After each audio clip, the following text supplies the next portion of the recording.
Hello, welcome back to Silver Thread Sewing. I'm Diane. Thanks for stopping by. So I was tagged by Zelda from Zelda Sews in a challenge that's going around on YouTube. This challenge is called the Sewing Edition, This and That. And it was started by Julie, the Curated Curvy. And she had tagged Zelda, I think, and some other people in it, and Zelda tagged me.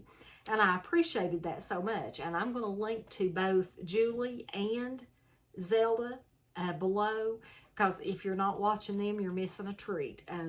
Zelda is like myself. She's got a newer channel, and she's just one of my favorite people. She is so funny and so sweet and so talented, and I just love watching her channel. And so there's 4 categories of questions. And it's all sewing related, and then there's questions under each category. So I'm going to try to go through this kind of fast so I don't bore you to tears. But if you're like me, you like to hear how other people do things and how kind of what other people enjoy about sewing and how they like to go about it. So I hope that this will be something you'll enjoy hearing. The first category is sewing prep. The first question in that category is buying new versus stash busting.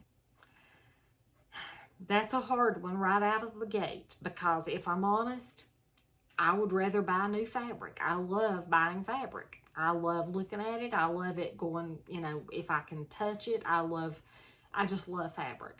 But I'm going to go, my answer is going to be stash busting, because that's what I'm in the process of doing. Is over the past few years, I've had more time to buy fabric than I have to sew.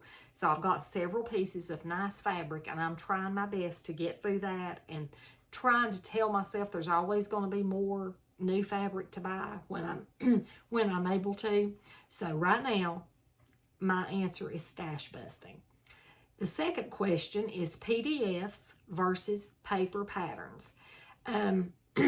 To me, they're all paper patterns, because I don't usually send my PDFs out to be printed. I don't have a projector or anything like that, so they all turn into paper patterns. But I hate sticking PDFs together, so I would rather use a pattern right out of the pack if it's available. Now, I do love some of the independent pattern companies and use them a lot, so I do have some PDF patterns, but I hate sticking them together. So my answer on that is paper patterns. The next question is cutting versus tracing. In the past, I would have said cutting right into my pattern all day long. I was fearless. I had no fear of messing up. I had no fear of it not fitting. It happens sometimes, but I didn't have any fear of it. So I just cut right into everything. But now that I have gotten older and learned more about how people do things, and I have available supplies, I always trace, and I used to use medical exam paper that I get from Amazon. So tracing. The next question in this category is muslin versus just go for it. Now, in years past, I knew what muslin fabric was. My grandmother used plain old muslin for foundation applique for her quilts. So I knew what muslin was. But till just a few years ago, I had never heard of making a muslin. Didn't know what that meant. And I still think it's kind of a strange thing to call it. It's basically a practice garment on maybe a lesser quality or a lesser loved fabric that you can stand the thoughts of messing up, because it's to test the fit and to test your knowledge of the skills needed to sew that pattern. So it's making a practice garment versus just go for it. And I usually, if it's a new pattern, I usually always make a muslin, make a practice garment. So category 2 is fabrics. And the first question is in-store versus online. In years past, it was always in-store, because I didn't even know you could buy fabric online until maybe 5 years ago. Changed my whole life. I'm not sure for the better, to be honest. I would go out and go to Hobby Lobby or Joann or a local little fabric store. Most of them only had quilting cotton, and I didn't know the difference. So I would go out and buy enough fabric and the notions it took and make that one pattern and then move on. But now I have a lot more patterns and a lot more fabric, and I buy fabric online. I love to get the emails that there's a sale, or yeah. So I do buy most of my fabric now online. Tumble dry versus hang to dry. I always tumble dry my fabric. I can't think of a time that I've gotten a fabric that couldn't be washed and dried, and I always want to get the shrinkage and fading, if there is any, out before I make something. So I always throw it in the dryer, and that's how I handle most of my clothes as well. So tumble dry. The next question is rotary cutter versus scissors. I love my rotary cutter, and I use it for straight cuts where I can use my quilting ruler, like skirt pieces or hems or whatever. But when it comes to curved edges, curved pattern pieces, I don't feel like I have enough control with my hands to be safe. So I always use my scissors. Now, I do have a pair of electric scissors, and I find those to be good, but I do have to be real careful with those too, or I'll go off the line and make a mess. So scissors is going to be my final answer. Third category is clothing construction. And the first question is following instructions versus winging it. I always read through the instructions. In the past, I followed the instructions letter by letter or number by number. I'm not quite as much to do that now. I kind of, once I refresh my memory or once I figure out the steps that they recommend you do, I usually just follow the instructions to the point that I don't understand them, and then I'll start looking for a tutorial or a sew-along video or something, and if that's available, I'll watch that to figure out how to do a specific thing, but I still go by the instructions. I don't really vary from that very much. I might, if I have a bias cut on the skirt of a dress, I might cut that out first and sew the skirt portion up just so the bias can drop, and hang it on my little dress form or something. But usually I go per the instructions. Next question, bias tape versus facing. I love an all-in-one facing that seems like they just stay in better, they look better, but I don't like the little facings. They always pop out, and I hate that. So if I had to choose one of the two, I would probably say bias tape. So bias binding is how this Rhapsody was finished, and I love it. So I would say bias binding.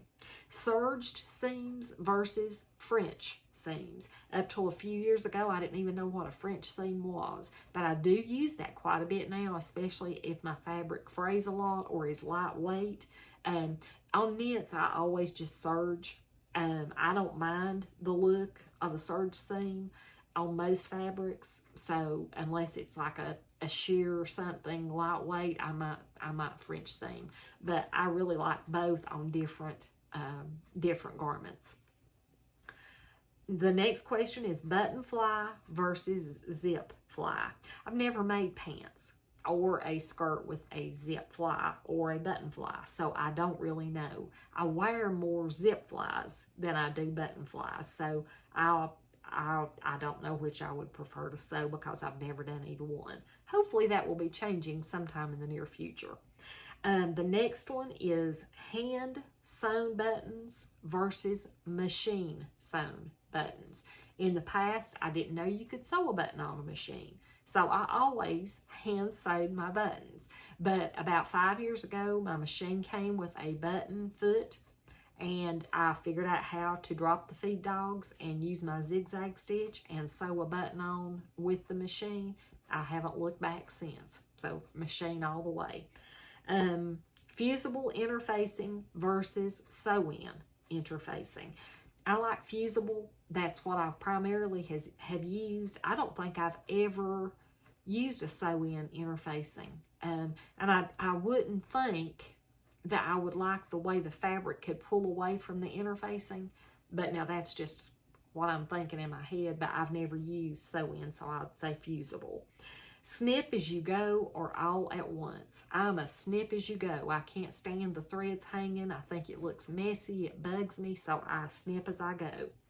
Press as you go versus all at once. I press as I go. I usually will sew a seam and get up and go to the iron, or if it's a small one, I'll have my little iron set up by my machine, but I press as I go.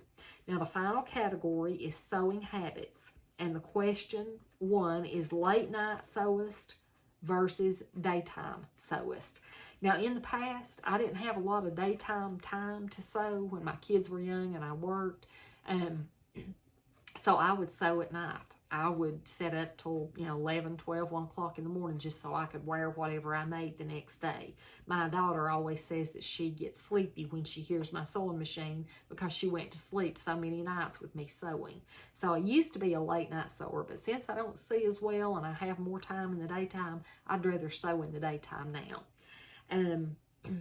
The next question is slow and steady versus frantic. I used to be frantic. When I started something, I couldn't stand it till I finished it. So I would set up, like I said, till way up in the morning hours sewing. But now I prefer to take my time. I find I mess up less if I take my time and enjoy the process more than just the end result. So slow and steady. Tidy as you go or one big cleanup. I can't work in a messy place. I mean, not that my room is not cluttered. I'm not saying that. But threads on the floor or little fabric scraps on the floor, I don't like that. It bugs me to death. So I try to tidy up as I go. And then once I am finished with the product, I go in and clean everything and put all the things back up. My thread, my pattern, my pieces, everything gets cleaned back up. And the fabric scraps get tidied up, and so I do both, but I do tidy as I go. Now, I am going to tag a couple people, and if you are tagged and would like to participate, that would be wonderful. And if you don't want to, I totally understand, so don't feel like you have to unless it's something you think you would enjoy. But if you're not tagged and you want to participate, go for it. That would be great. I'm sure Julie would be very happy. So I'm going to tag Jackie, the Sewing Pastor's Wife. She has a relatively new channel, and I really enjoy watching her. She's funny and sweet, and I just love watching her. So I'm going to tag Jackie, and I'm going to tag Sophia Sew and Pray. She is just a wonderful lady. She is so pretty, and she is so talented, and she has a newer channel, and I hope that she would like to participate. So Sophia and Jackie and Carol from Sew Carol, and I'm sure you probably watch Carol already. She's just lovely and a great sewist, and she has a larger channel than most us new people do. But I'm going to tag those 3 people, and if they want to participate, I will be looking forward to it. And if not, totally understand, because I know it takes time and you might not want to. But if you do, I think Jackie would be happy, and I know we would enjoy hearing your answers. So have a great week, and thanks so much for watching. Bye.